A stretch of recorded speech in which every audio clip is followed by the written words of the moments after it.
வெறும் 30 நாளைக்கு நான் சொல்ல போகிற பழத்தை நீங்கள் சாப்பிட்டீங்கன்னா நீங்கள் டாக்டர்கிட்ட போன அவசியமே இல்லை. ஸோ அது என்னன்னு சொல்லிட்டு இந்த வீடியோ சொல்கிறேன். வீடியோ ஃபுல்லாக பாருங்கள்.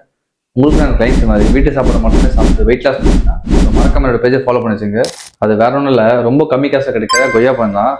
இதில் விட்டமின் சி அதிகமாக இருக்குது அண்ட் உங்கள் இம்யூனிட்டி பவர் பூஸ்ட் பண்ண ரொம்ப சப்போர்ட்டிவாக இருக்கும். அண்ட் இதில் அதிக ஃபைபர் இருக்கிறதுனால உங்கள் டைஜஷனுக்கு ரொம்ப சப்போர்ட்டிவாக இருக்கும். அண்ட் இதில் சுகரில் ரொம்ப கம்மியாக இருக்கு இல்லாமல் உங்கள் டயபெட்டிஸ்க்கு ஹெல்ப் பண்ண ரொம்ப சப்போர்ட்டிவாக இருக்கும். அண்ட் நீங்கள் முழு பழத்தை தோலோடு சாப்பிட்டா மட்டும்தான் உங்களுக்கு ஃபுல் பெனிஃபிட்ஸ் கிடைக்கும். அந்த இந்த வீடியோ பார்க்க நீங்கள் ஹெல்த்தியாக வெயிட் லாஸ் பண்ணிச்சா மறக்காமல் உங்கள் வெயிட் என்ன சொல்லிட்டு கீழே கமெண்ட் பண்ணுங்கள். இந்த கொய்யா பழத்தை சின்ன சின்ன பீஸாக கட் பண்ணிக்கலாம். இதில் கொஞ்சம் மிளகாத்தூள் ஆட் பண்ணிக்கலாம், கொஞ்சமாக சால்ட் ஆட் பண்ணிக்கலாம், இதில் கொஞ்சோண்டு எலுமிச்சை சாறு ஆட் பண்ணிக்கலாம். அவ்வளோதான் ஃப்ரெண்ட்ஸ், சாப்பிட்டு பாருங்கள். சும்மா டேஸ்ட் அல்டிமேட்டாக இருக்கும். அண்ட் இந்த கொய்யா பழத்தை நீங்கள் ஈவினிங் ஸ்நாக்ஸ் டைமாக கூட எடுத்துக்கலாம். ஸோ இதில் ஃபைபர் கண்ட் அதிகமாக இருக்கிறதுனால உங்களை ரொம்ப நாளைக்கு பசி இருக்காமல் உங்கள் வயிறு ஃபுல்ஃபில்லாக வச்சுக்கும். நீங்கள் டயட்டில் இருக்கும்போது இந்த கொய்யா பழத்தை உங்கள் டெய்லி ரொட்டீன் ஃபுட்டில் ஆட் பண்ணி சாப்பிட்டு பாருங்கள். ஸோ உங்கள் ஹெல்த்துக்கு ரொம்ப நல்லது. உங்களுக்கும் எனக்கு கிளைண்ட்ஸ் மாதிரி ஹெல்த்தியாக வெயிட் லாஸ் பண்ண நினச்சிங்கன்னா ஸோ கீழே வாட்ஸ்அப் நம்பருக்கு ஹாய் மட்டும் மெசேஜ் பண்ணுங்கள். ஸோ நானே உங்களுக்கு கான்டாக்ட் பண்ணுறேன்.